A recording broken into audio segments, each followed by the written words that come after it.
na zo na samu haziki matashi Sheikh Alkanawi yana wa'azi akan wannan mimbari, kuma ya ɗauko wasu manyan matsaloli na aƙida ya yi magana a kansu, musamman salatin nan da ake targima a kan shi, salatul fati, kusa an dade ana rigima a kan shi.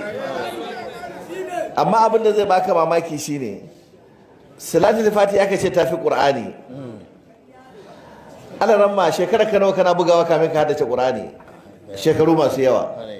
Har kwakwalwar alaran ma sai da aka yi shekaru ana bugawa kamin ya haddace me? Da ka kai ko sai da ka samu malami ya karantar da kai? Sai da ya je gaban gangaren suka karantar da shi. Da Allah taron ku nan waye ya je makaranta aka koya masa salatul fati? A ina kuka tsinci matsiyaciya?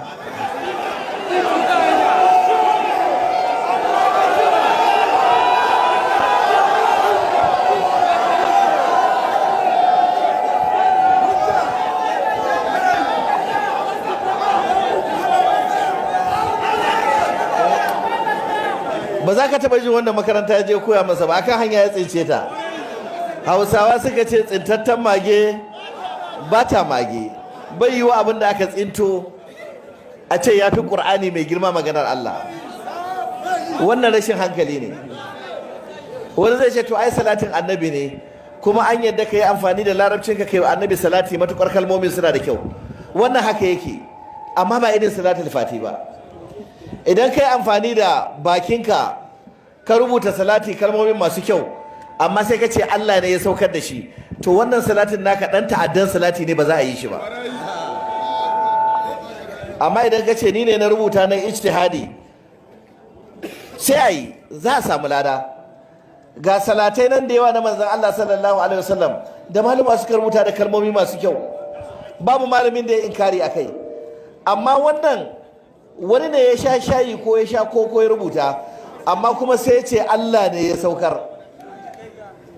Idan ba su yadda ba su ce ƙarya muke, ba su ce Allah ne ya saukar ba, mu nuna musu wurin. Idan ba mu nuna musu ba su kai mu kotu mu nuna. Duk dan bid'an da ke garin Kumasi da yake ganin ƙarya muka da muka ce yan ɗariƙa sun ce salatul fati saukar da ita aka yi, yana rubuce a cikin littafin su Jawahirul Ma'ani. Duk dan bid'an da yake da jayayya akan wannan bai yadda ba, dan girman Allah ya kai mu kotu mu nuna inda aka rubuta. To yaya za ka rubuta abu da hannunka sannan kuma ka ce Allah ne ya saukar, dan ka rena wa mutane hankali kuma ka ce ai ana iya rubutawa? Kai da ka rubuta cewa kai Allah ne ya saukar. Alaramma, menene hukuncin wanda ya rubuta abu da hannun shi sannan ya ce Allah ne ya saukar? Jikin suratul Baqara.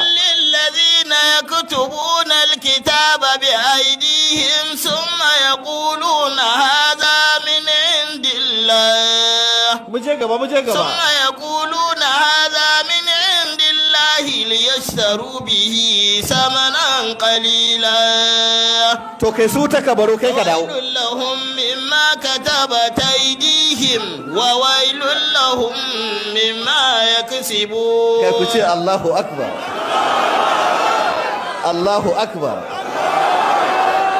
Allahu akbar. Allah madaukin sarki ya ce fawailul lil ladzina yaktubuna alkitaba bi aydihim. Bala'i, bone, kwazazzaban azaba, balbalin bala'i, wuta balbal ta tabbata ga waɗanda suke rubuta abu da hannunsu. Ku ga wani ta'akidi lafzi, daga sanda ka ce an rubuta, a san da hannu aka rubuta ba da kafa ba, ko da kafa aka rubuta? Dama da mai aka rubuta? Da hannu. Amma domin Allah ya ƙara jaddada abun ka fahimce shi da kyau, sai ya ce yaktubuna alkitaba, sai ya ce bi aidihim. Wannan ta'kidi ne ya ƙara, da hannunsu suka rubuta. Summa yaquluna haza min indillahi, sannan sai suka ce daga wajen Allah ne, Allah ne ya saukar. Muhammadu al-Bakari ya faɗi wannan, yanzu aka karanta mana hadda shafi. Ya zauna a ɗakin Ka'aba tsawon lokaci yana roƙon Allah ya bashi salatin da bai baiwa kowa ba a duniya. Allah ya bashi salatin da ko annabi Muhammadu ba a bashi ba, ba a ba annabi Ibrahim ba, ba a ba annabi Musa ba, ba a ba annabi Nuhu ba. Duk annabawan Allah babu wanda aka baiwa. Shi yanzu yake so a bashi wani abu sabo fil da annabi Muhammadu ma har yaba duniya bai samu ba. Suka ce ya dau tsawon lokaci yana yi. Alhamdulillah, godiya ta tabbata ga Allah maɗaukakin sarki, wanda ya saukar da cuta kuma ya haɗa mata da magani. Wanda ya ɗaukaka cibiyar Kashful Alil cikin amincewar Ubangiji, mun buɗe reshe a ƙasar Saudiya cikin garin Makka. Mutanen da ke Qatar, Dubai duk za su iya samun magungunanmu. Sannan mun buɗe reshe a ƙasar Libya cikin Misurata.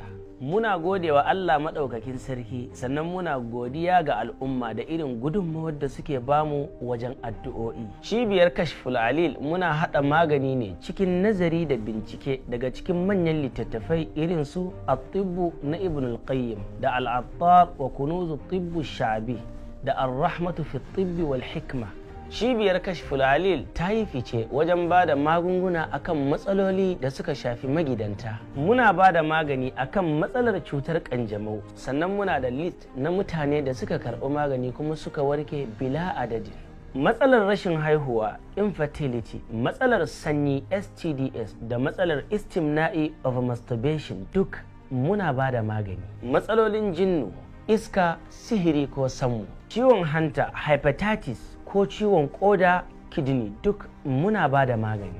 Ƙarƙashin cibiyar Kashful Alil muna ba da magani akan kowace irin cuta kuma a warke da izinin Allah. A jihar Zamfara za ku same mu a cikin Gusau, a Neja muna cikin Mina, a Yobe za ku same mu a cikin Damaturu. Muna da reshe a garin Abuja, jihar Lagos, Bauchi da kuma jihar Gombe da jihar Kano duk ana iya samun mu. Sannan a Katsina da Sokoto da Kaduna duk ana samun mu. Sannan muna da reshe a cikin garin Maiduguri.